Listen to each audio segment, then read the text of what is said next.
il y a niveau ya famille restreint naïe et plus particulièrement sa petite sœur Nanou Di Kambala. Donc quand vous dites que famille on supplie bo sangi sa famille on sauté na mutu moko ye moko ayebi bayebi organiser ki matanga. Moi qui vous parle, je suis le cousin de Dadi Di Kambala. Et na nenge ba botami, moi je suis le moins âgé na bango. Et je pense que dans mes explications passées, j'ai eu à expliquer toutes ces choses. Donc, toutes les décisions qu'ils peuvent prendre, biso, toza, ouana, kotala bango, mais toza, to les décider. Parce que bango baza bandemone propre. Donc, Nanou Di Kambala, mutu organisé qui ba obsèque. Azali, avant-dernier, Yabadadi. En collaboration avec toute famille Babotami. Donc, oh tata Mwasi, oh papa Leki, oh Noko, oh mama Leki, batikali kokota na organisation ya matanga wana te. Donc, l'organisation matanga wana c'était directement la personne qui a engagé des dépenses, c'était sa sœur Nanou. Donc, biso toyaki matanga wana logo la ndeko na biso akufi. Donc, on se limite là. J'ai dit ça pourquoi? Parce que na moni na ba commentaire les gens bazo kotisa nga na kati ya makambo disant que Vincent et puis bazo kotisa famille na kati ya makambo alors que famille eza place bozo mema batuté. Donc famille eza place bozo mema batuté, oh famille ekoti makambo non. C'est la personne qui a organisé les obsèques, c'est Nanou Di Kambala, sa petite sœur. Et la famille était là en train de regarder comment les choses étaient en train de se passer de loin. Je dis bien de loin, pas de près. Voilà. Donc, s'il y a un problème, il faut bien situer les choses. Deuxièmement, Bakundi a dit, je pense, il y a dit vendredi. Aujourd'hui, on est dimanche. Nous tous, on vient d'apprendre. Et moi, je suis entré en contact avec Dati parce que personnellement, personnellement, et non pas moi et ma mère et les autres, on s'est dit que on nous a déjà écarté. On voulait écarter déjà biso. Donc, jusqu'à la fin, on va observer, on va pas être là pour mettre des paroles.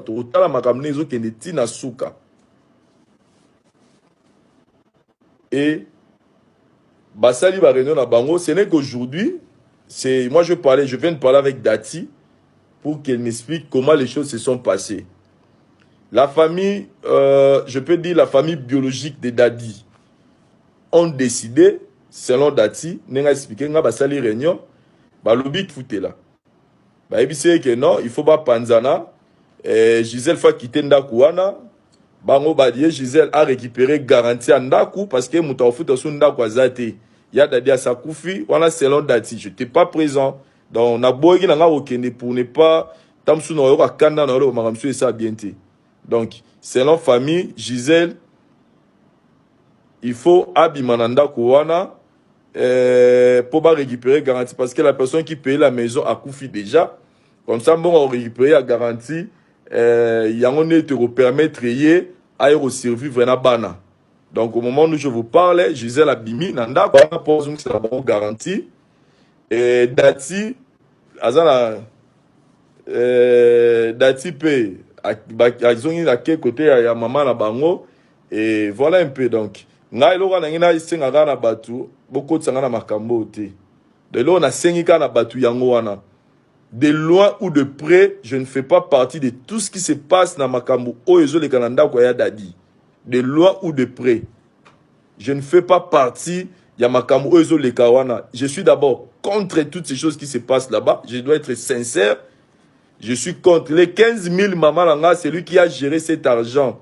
C'est Nanou Di Kambala, sa petite sœur. Ninga, na monata billet à monwanate. Ni moi, ni ma mère, ni notre famille. Mouta asimi mbongwana bane baneliti na suka, c'est sa petite sœur. Donc, famille te. Toi, besoin de famille, botiko lo ba famille te. Mouta simi mbongwana. Mouta sali ba dépense à matanga ya Dadi depuis à Koufa. Tina Souka, c'est Nanou Di Kambala, sa petite sœur. La famille était très loin. Une organisation matanga o. eza la famille à côté ya papa biso, eza la famille côté ya maman o ya boti bango, muta pusani azate nanu a fait des choses de sa façon, a organisé obsèque na nenge na ye. Donc faut pas mélanger les gens na makambo. Donc ne mélangeons pas les gens aux famille T. Vraiment j'insiste sur ce point. Famille T. Nous organisé matanga oyoza nanu di kambala sa petite sœur du début à la fin. Je pense que bagi na mort ki batali ki ba mona ki. Donc botika ko bimisa famille. Botika ko bimisa lo ba famille pona ko mbome ya dadi ba mboma ki. Ya dadi ku fina cancer. Déjà état zalaki nango, bon je vais pas entrer de profondeur pour ce qu'on a ça dans sous passe. Je suis pas là pour dire des détails mais on l'avait mbomé donc ba respecter qui chronomètre ya mbomé. Mais moi, j'insiste seulement sur un aspect très important. Dans tout ce qui va se dire dans Makambuya Dadi, moi, je ne fais pas partie de cette organisation Matanga Wanati. C'est lui qui a organisé les obsèques, qui s'appelle Nanou Dikambala, sa petite sœur. Elle a organisé les obsèques, c'est elle qui avait l'argent, les 15 000 $ au Bapesaki. Et ça, m'a beaucoup naïe. Et à la dernière information, on a dit à Sali dépense union sur 15 000. Donc 15 millions sont ici là qui n'a pas dépense, n'engue ya Sali ba dépense naïe. Donc toi koti sabatu mususu te na makambo etali bango te. Makamba famille ezala makambo ba ya rocha mutu na makasi te. Nga Vincent batabala ya dadi, il faut pas pesanter. Moi je suis son cousin, je suis pas liné direct qui ya botami boyenga botami boyete. Donc tant que ba botami direct ba zuma kamwa mais ba lui ke bango ba sa makambo ya na bango nga la goya forcer te. Ni maman nanga, ni ba oncle nanga, ni soki ba côté pe ya maman na bango. Donc Tobimisa Batu Namakambu Oyo Etali Mudo. Si vous voulez poser des, si vous voulez avoir connaître, savoir plus, dans Etali 15 000 là, faut poser la question à Nanou Dikambala, celui qui a géré cet argent du début à la fin. Timbo Angwa Sili et Sili. Dans Etali Gisèle, je souligne bien que selon explication à Dati, Gisèle Baibisi Abimananda Kouana, parce que Mouto Futa Sunda Kouana Zate a récupéré garantie pour Mouta Kotananda Kouana pour que Bazoum Selaye Mbongwana. Donc voilà un peu. Donc Moutali Mbongwa Dadi Azate, Moutou Morote à côté na o azu à ta différente. Moi c'est pas pour faire l'orgueil, c'est pas pour faire le vantardisme, mais moi je fais partie à Batoyo, Barosunga, Badati, Julia, Balidor, Tegra. Moi je ne saurais jamais le voir souffrir. Donc biso pona ngande fona ngapo na ngafona côté le boko na poche pona sunga bana wana. Et non reçoit différents Yamatanga pour le si ça va passer dans non, je suis pas dans ce cas-là, Yabatouana. Donc, Botuna, Namamotali, Matanga Dadi di Kambala, organisation Moutasali Ango Ezalaki, Lekinae Nanou dit début à la fin. Ce n'était pas la famille. Je souligne bien, ce n'était pas la famille et ce n'était pas Vincent. Vincent a l'élite Dadi di Kambala comme son grand frère. D'ailleurs, vous m'avez même pas vu dans les obsèques. Et vous avez vu que je n'ai même pas mis ces vidéos des obsèques dans la chaîne Nanga. Je pense que c'était même un signal pour moi, pour vous comprendre que... Et puis je pense que pour mon route de l'obsèque ou Anati, j'étais présent, mais je n'ai pas voulu être là pour que... Pour nous relaxer, donc, Bobi Missa, famille na makambu, ya mbongo. Famille, ba yebi nenge mbongo dépassa melete. Ba tu ba yebi nenge mbongo dépassa, meza muto asimagi mbongo nanu, elle a fait les dépenses, a yemi neni na sali ba dépenses na ye. Gisèle abimina ndaku ya dadi di kambala teke ba bengani ete.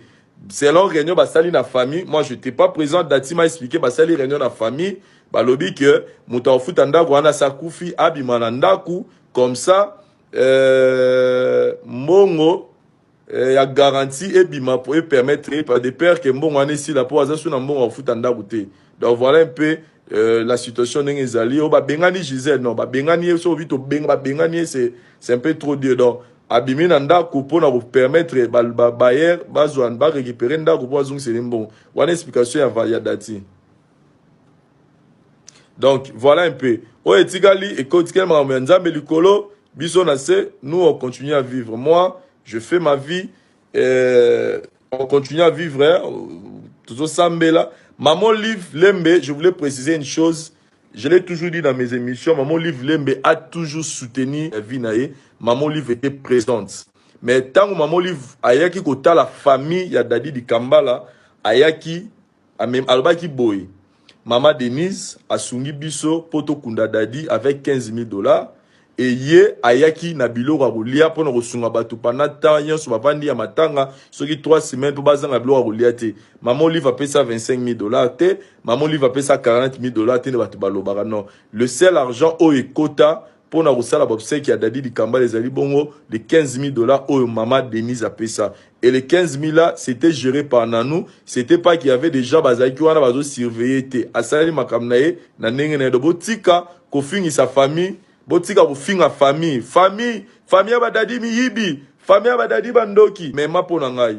Mema pona nga Vincent. Biso no so famille to vandagi na musika to zotala ndenge baza ko organiser ba obsèque na musika. Donc, na biso ko ba wolola biso to na bilamba ba wolola biso alors qu'on est des innocents. Donc, en tout cas, bon bimisa ba innocent famille baza innocent na makambo. Donc, si vous avez des explications ba compte bloqué, compte bloqué te, bon esagi bombo esagi boete. En tout cas, les explications claires, c'est à Nanou du Kambala qu'il faut demander et non à la Gisèle.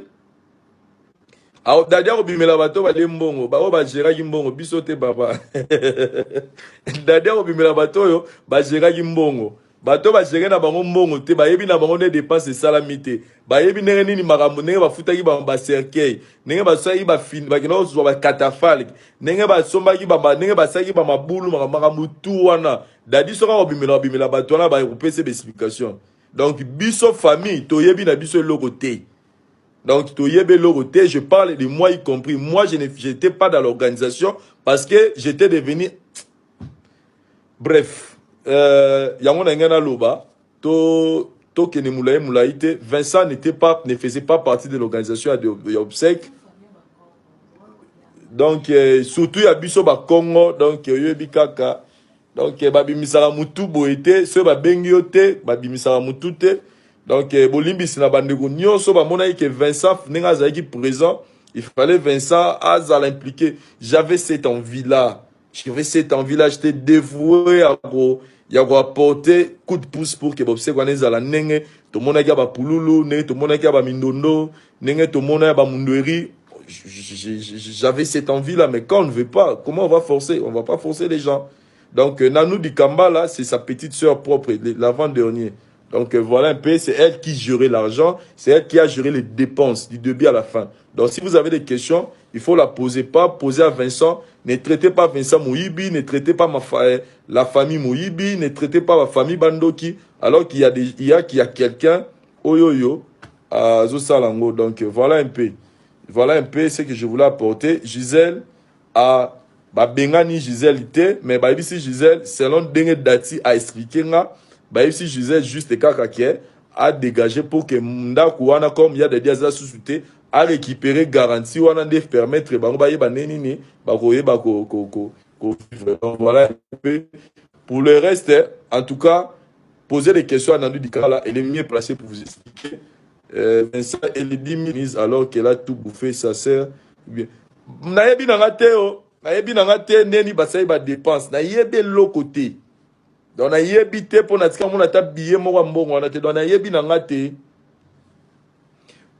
Moi de mon côté, ya Dadi, je l'ai beaucoup aimé dans ma vie. Donc, je saurais pas voir Alidor, Tegra, Stéphanie ou Messi.